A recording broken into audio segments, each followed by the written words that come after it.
The astronomers are assembled in a large hall embellished with instruments.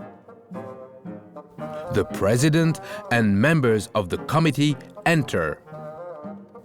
Everybody takes his seat. Entrance of 6 manservants carrying the telescopes of the astronomers.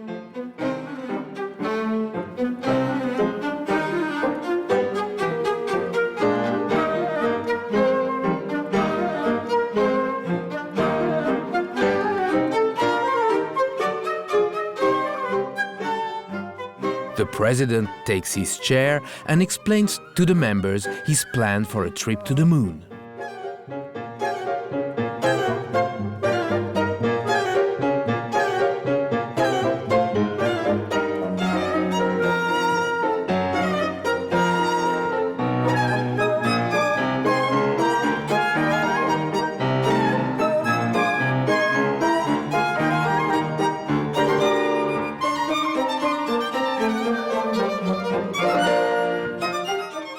The scheme is approved by many, but one member violently opposes, saying,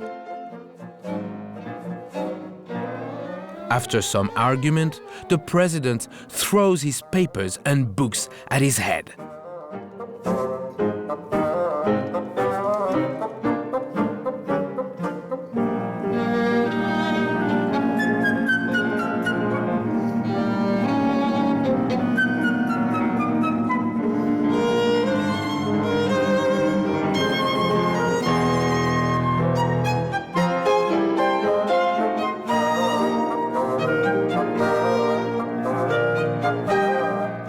Upon order being restored, the trip proposed by the president is voted by acclamation. The manservant bring traveling suits.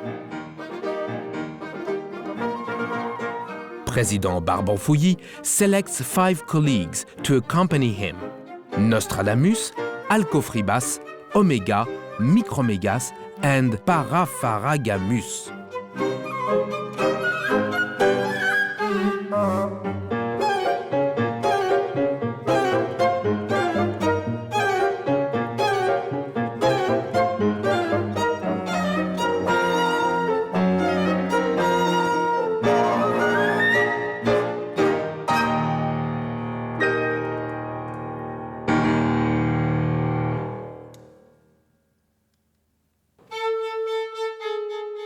They enter the interior of a workshop where smiths, mechanics, weighers, carpenters, upholsterers, etc. are working hard at the completion of the machine.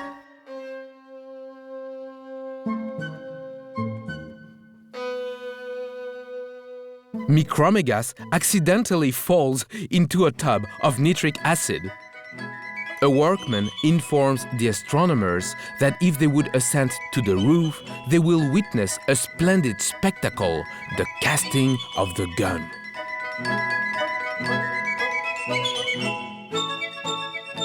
Against the horizon, the chimneys are seen belching forth volumes of smoke.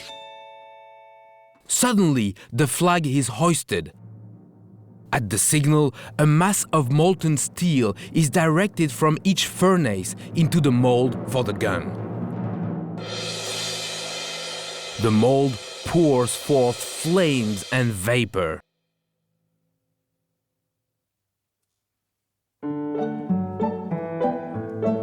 On the top of the roofs of the town, pompous preparations have been made.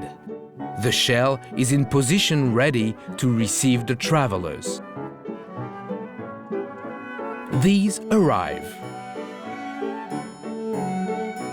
Respond to the acclamation of the crowd.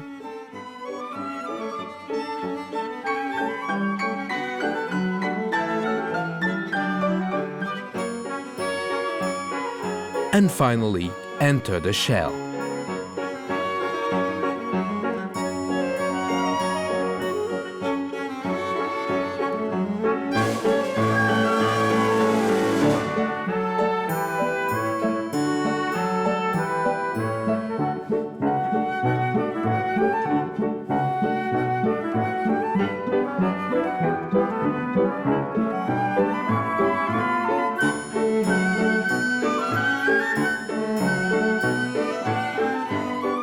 A marine closes the breach through which they have passed.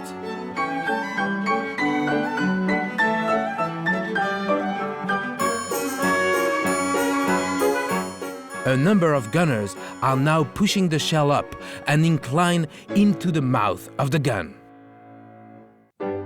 The cannon is loaded. The breech is closed. Everyone is waiting anxiously for the signal which starts the shell on its voyage. An officer gives the signal.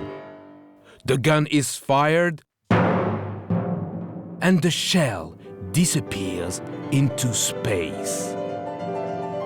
The shell coming closer every minute, the moon magnifies rapidly until finally it attains colossal dimensions. Suddenly, the shell pierces the eye of the moon. The shell comes down with a crash.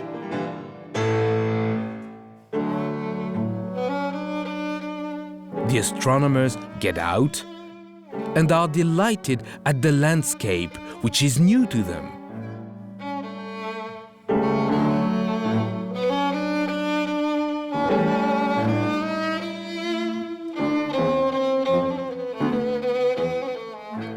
Against the horizon, the Earth is rising slowly into space, illuminating the picture with a fantastic light.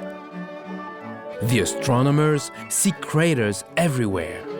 Just as they are about to explore, an explosion throws the unfortunate men violently in all directions.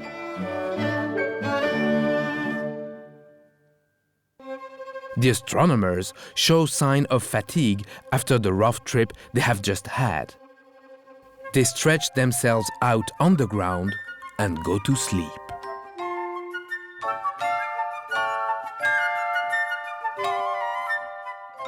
Seven gigantic stars, representing the Great Bear, appear slowly.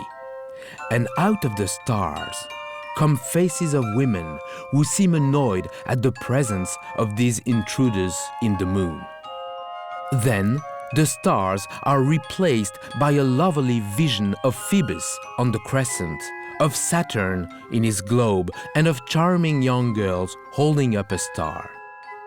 They decide to punish the terrestrials in an exemplary manner. By order of Phoebus, snow is falling from all quarters, covering the ground with its white coat. The cold becomes unbearable, so the unfortunate voyagers wake up half frozen.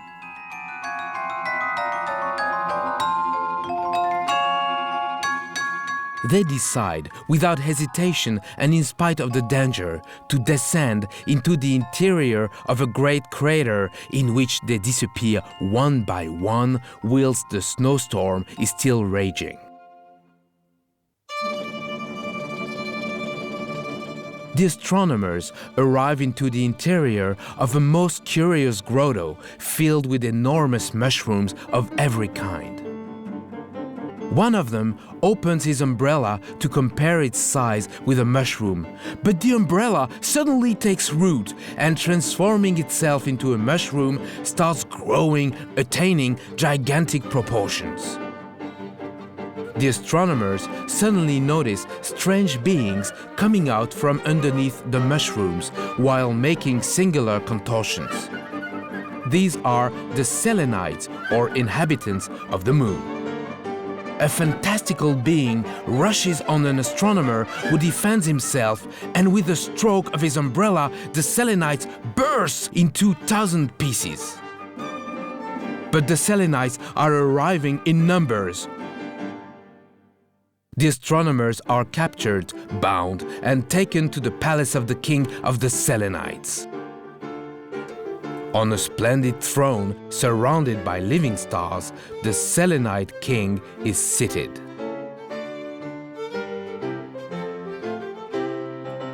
President Barbanfouilly makes a dash for the king of the Selenites and, lifting him like a feather, throws him violently on the ground. The astronomers run away in the midst of the general disorder. The Selenite army is pursuing them. The astronomers run at full speed, turning around each time they are pressed too closely and reducing the fragile beings to dust.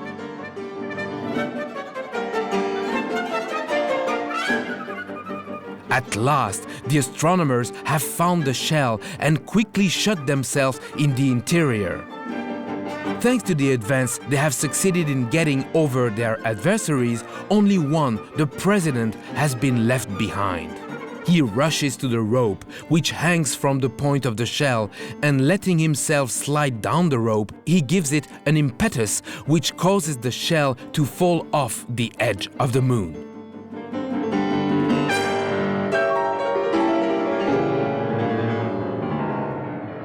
The shell falls with sickening rapidity.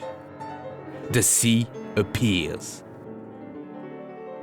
The shell balances and, thanks to the hermetically sealed air in its interior, rises slowly to the surface.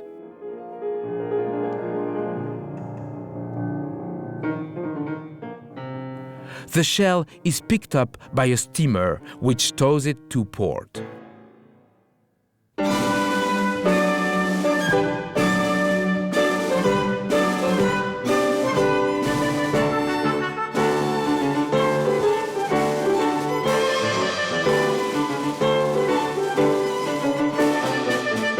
The mayor welcomes the astronomers with a speech, and a general ovation awaits their happy return.